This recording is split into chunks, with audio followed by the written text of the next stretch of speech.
changed your views on how things can be done?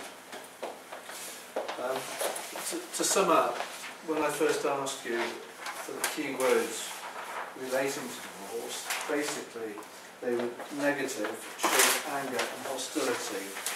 It doesn't have to be like this. With your support and the support of co-parenting, the proposals can be positive and not negative. Would you like to put some input into the words that you've mentioned originally, and to now your thoughts about where we would go with such matters as stress and anger? Well, initially,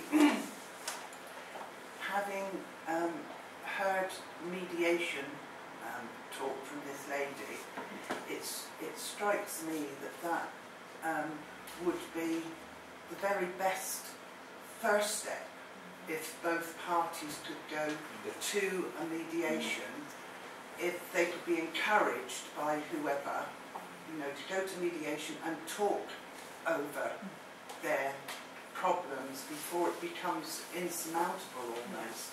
Yes, we're trained now to send people, if we can, for mediation to start with. Yeah, but where does that originate from? Do they go to a solicitor? They will usually come to us. We'll discuss it with them and say, have you tried mediation? You should try mediation, because it's the one thing that may get you off on an even keel and try and resolve matters. It just strikes me for both parties, you know, if there's a bit of a problem there, that having that third party who is trained, if you like, in this process, exactly. They know that they're with somebody who is a professional, yes. That is not necessarily, if I may say, within the law that can worry certain parties over this breakup of a marriage. You know, it sort of goes beyond the realm that they've ever had to associate with before. So, me, yes. Initially, I would say mediation for both parties. Quite right. This is the way it's going. Yeah. Has anybody got input into any of the other words? Anxiety, acrimony. Sorry, have I stopped everybody else? I do tend to do that. However.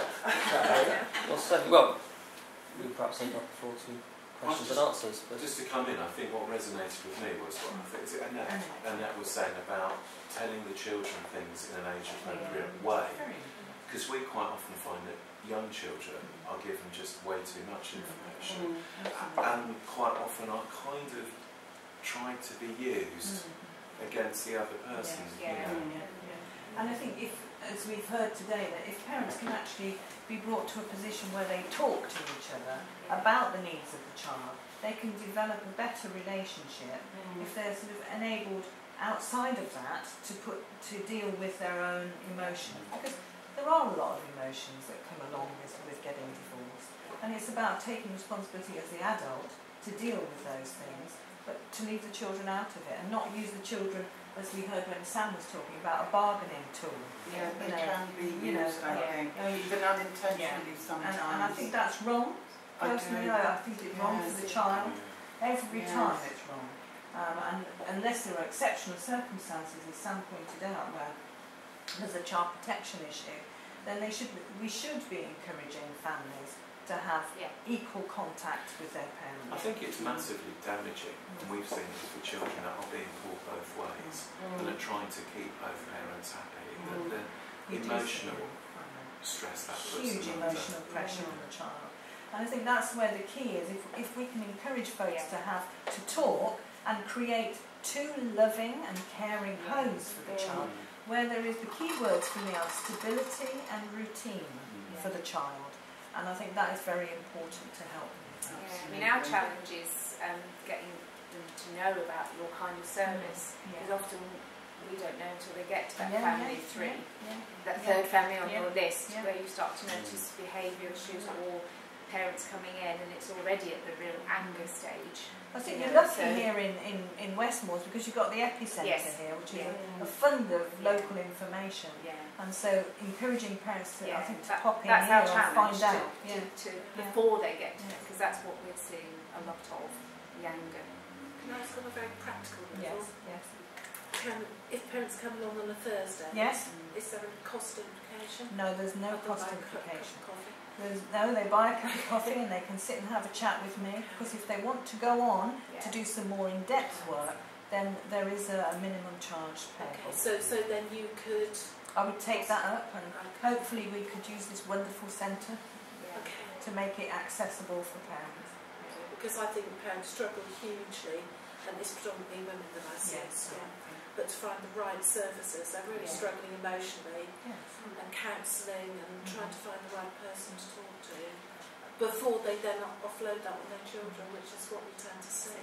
And I think that's where we were saying, my colleagues and I, about the range of services, that certainly Kiteleys are really encouraging that integrated approach, and I believe they should be applauded for that. Yeah. Really. When I saw this on my email, I liked the way that you were presented on it, rather than a very strict, process. It was more of a family orientated. We solve the problem rather than, if you're not used to going to the law in any shape or form, it can be very scary to have to put your hands in somebody else that you don't even know, to do with the law. Absolutely, and certainly with myself and colleagues, we have people come and see us at a very difficult, one of the most difficult times in their lives, apart from bereavement or the stress of moving house. I think they're the three main issues that people have in their lives. And having trust and confidence, so thank you for your kind words, but the approach which and we're not necessarily alone in the nation or the world as to dealing with matters, but it's more progressive education of there are different ways, and quite significantly different ways from what are still portrayed on television, on soap operas and in films, which is not good, and so not in any way properly educating the public at large as to how problems can be solved. There are some problems which are beyond resolution, but they are the minority. If I may come back to cost, cost is a financial worry, and often there's some imbalance between families as to cost, and a question I was asked a little earlier was about legal aid. As of next Monday, the 1st of April, and this is unfortunately on April Fool's Day, but it's absolutely no joke, that legal aid and the availability of the average person who's got an average family difficulty is going to have tremendous difficulty, pretty much impossible to access legal aid.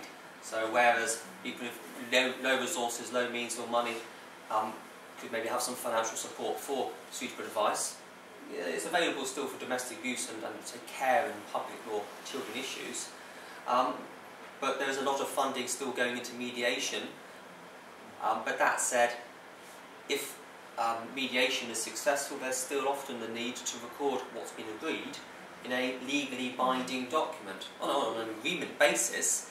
But if that is done on an agreement basis without lawyers sending letters backwards and forwards, which is where costs, let alone go to court, run up, then that's far more accessible. And certainly without giving a particular sales pitch, there's certainly fixed fees and costs which are more manageable for payment and affordability available from Kiteleys. But making sure that the limited financial resources are used in the best way for the family moving forward, with their focus on what's going to happen now and how that will affect the future, that's going to be what benefits families most, with these legal and non-legal support as they need it. Yes? Colin, could I just ask, let's say someone came to you rather than Annette, do you then get Annette involved in the process automatically, or would it depend on the circumstances?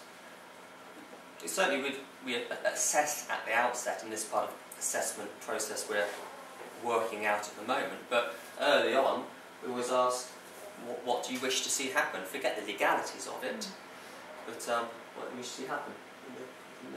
As I say, I have actually referred a case to Annette, a couple of parents agreeing over contact for a child, and it's still very early stages. And I could see from the initial outset that was a case of, if we were involved, hostility could come up because his lawyer's contacting my lawyer, and hostility's there, and the cost spiral. So I suggested, why don't you contact Annette and have a chat with her, and Annette's spoken with her, given her some ideas to think about, and her the father are having a chat, see what they can do, and they know what their options are available to them to come back to me or to come back to Annette. But it's given them that step in the right direction of how to try and resolve the issue without necessarily jumping into the illegal approach right from the beginning. So like Colin said, we do sort of speak to clients and assess their needs at the time. It may be that they come back and say, actually I've spoken to Dad, I'm having child Monday to Wednesday, he's having child Thursday to Sunday, we're absolutely sorted, we just want to put it into some sort of document, in which case we wouldn't necessarily involve Annette because they've managed to reach that decision. But we do at least take some details from them and discuss with them what options are available to them if they're not at a stage for making a decision there and then. I'm just thinking, if anyone in the room came across a friend or someone confided in them and said, I don't know what to do, where to go, would they refer them to Kiteleys or would they refer them to Annette? I don't think it particularly matters which route you go through. I think sort of Annette's of the same opinion as us, that she sort of discusses with them what their needs are and points them in the right direction of where to go to sort of progress those needs. And it's good, of course, that you'll be here, Annette, so there is that fear, isn't there, walking into perhaps the solicitor's office initially, or they're worried. But it's also good that there's this group process where you're working in tandem. Professionals working with each other needs to be welcome, as long as it's for the best interest of the client. And I think, as Sam said, we worked in a very similar way. Our assessment would be initially looking at what the needs are. It may be that our service isn't the best one for them, and we would look to then signposting them to other services. So it's very much about the assessment being the primary importance, and then looking at the family needs and referring on. And certainly that's the whole idea behind the resolution hub. So far as there's a range of different professionals, legal, financial, other family support and counselling and mediators as well, who can each be aware and have knowledge of what the others do, and so if they are the point of contact, you can refer or guide somebody in need to perhaps any member of the hub, then they can be sure that that member of the hub partner will refer them or pass them on, and obviously only if the person wants to, but pass them on to the most appropriate person to start helping them sort out their problems. And it may be that in a particular family situation, the help they need might touch on just one or two or three of them, or just the whole range. It comes down to complexity and the issues involved. So it comes down, there's no one solution. It's about resources available, matching those resources to the family's needs, as well as making it affordable. But where there's lack of acrimony, you hear about the horror stories of costs, financial matters or children matters. Those are the worst case scenarios. It's much better that families keep their money for themselves or goes in the right directions, and as lawyers in particular we can help be more positive and help record and plan for the future. We'll just add that June and I are involved in the hub, and we've had one meeting and one to be scheduled or agreed, I think. Yes. Agreed. And it was really empowering, wasn't it, round the table, how everyone was singing from the same song sheet, but they're all different professions, different experiences, and like you say, we're fully supportive of this. It's not one size fits all, or like you say, you're just not racking up these big legal bills, and obviously people then going in different directions. Can I ask what is the what people are involved? Certainly. Just quickly pop onto the. So on the Facebook page, it's the first point of reference we've created. Again, so it's still part of a project. So there's legal, accountancy, tax advice, for example, if people are selling homes or properties, or even where businesses, family-run businesses, that can be relevant. Fiona Sutherland is a divorce coach, organisation for great transformations, has some skills very similar to Annette, some slightly different as well. There is Ali Moriarty, and works with other colleagues. These are the main points of contact, but within a family conflict clinic they are specialist experts, to some degree counselling skills as well, to help family, again, communicate, and where there is a conflict, overcome that and involve the children where that's appropriate. Gary Neil, gentleman at the back of the room here, financial planner. It's a matter of independent advice, helping people plan what's going to happen, albeit separate and apart, and how they're going to most effectively make use of a limited pot of money and resources.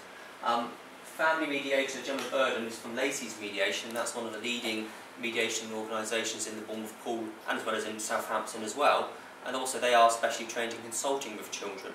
So that means, where it's age appropriate and the children and the parents agree, a trained pair of mediators can meet with the children and feed back that information to the parents, which can be very effective.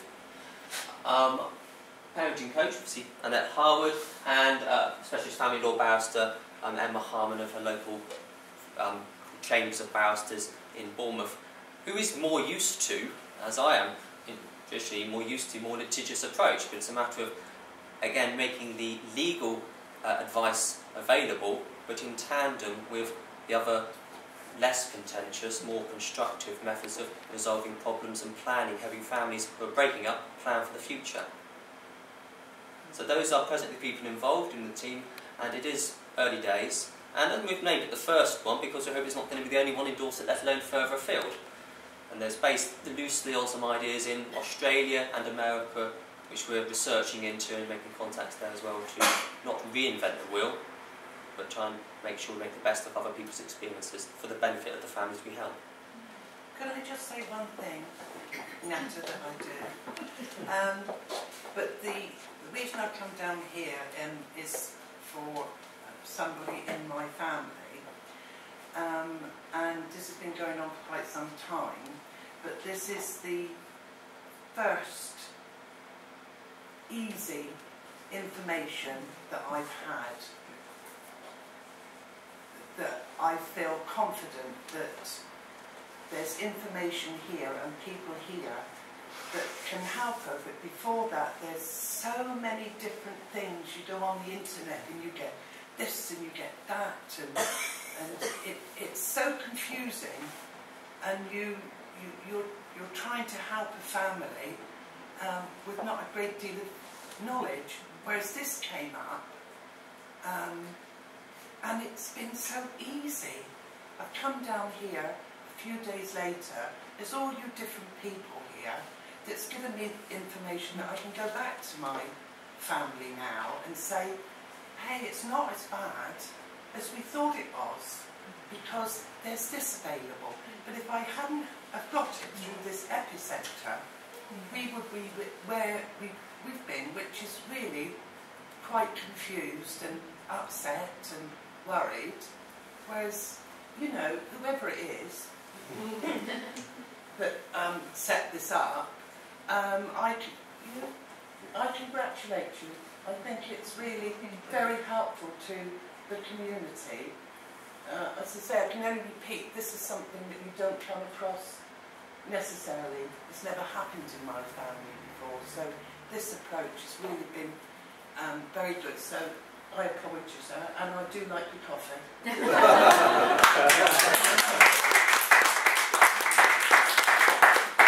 Well, unless there's any other questions, certainly yes. What's the best way of several people from schools here? What's the best way for schools to give the information? So we've listened to the information. We are now in a position where we can pass things on, but we need things to be able to give parents. I think Kiteleys have their own wonderful information, and they've got a great website as well. We've also reproduced an information leaflet for parents, and I have some here today, but if you're from a school, I can email it to you so that you can run them off as and when required. And perhaps to turn that question around, as we're used to the traditional ways of traditional marketing or advertising, but interested to know what other or more effective ways would be useful for providing the information, so we can adapt what we do, whether it's in leaflet form, email, social media or websites, as to what's actually going to best help families and obviously children as well with their access to social media, hopefully not too young at age, to access help and support where they need it. So there are evaluation sheets, there are some pens scattered around as well. We always welcome feedback, whether it's anonymous or leaving details, to help us develop what we're doing, improve on what we're doing, not just in a manner of type of presentation, but also in imparting this information onto other people. And if anybody wants us to help us repeat this at any other organisation or location, we could do so as well. So please contact Annette or myself or any member of the team here, or through Judith also at the Epicentre, if you have any issues or questions which pop up from today. Touching on what Melanie said, it would be helpful if Judith could email the links, because then we can put them on our websites or on on our Facebook pages, whatever schools use, for parents who look at that and then access that directly. We find, I don't know what other schools, but more and more people are looking there rather than sort of leaflets now. Well, exactly, that's why using Facebook and perhaps YouTube has, we've got a link through to YouTube which has, hopefully this presentation with technology works okay, just to, again, impart the information through as many different ways, because obviously people receive and understand information in different ways as well. I will say Colin's very adept, certainly more so than I am, on social media, and Annette's on Twitter, and if you do have a Twitter account, or even if you just want to follow them, it's really good information that they post on there and have links to articles or a blog they do. So that's another, a developing way of keeping in contact. I know so Jude's on there, local Epicentre as well. She'll let you know what's going on. Well, just like to thank you all for coming. Thank you for the questions and the interest and input you've made today, and encourage you to leave feedback, positive or negative, you can always learn from.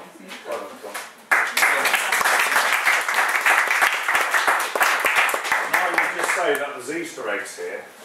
Lots of lovely, lovely Easter eggs, so don't go home without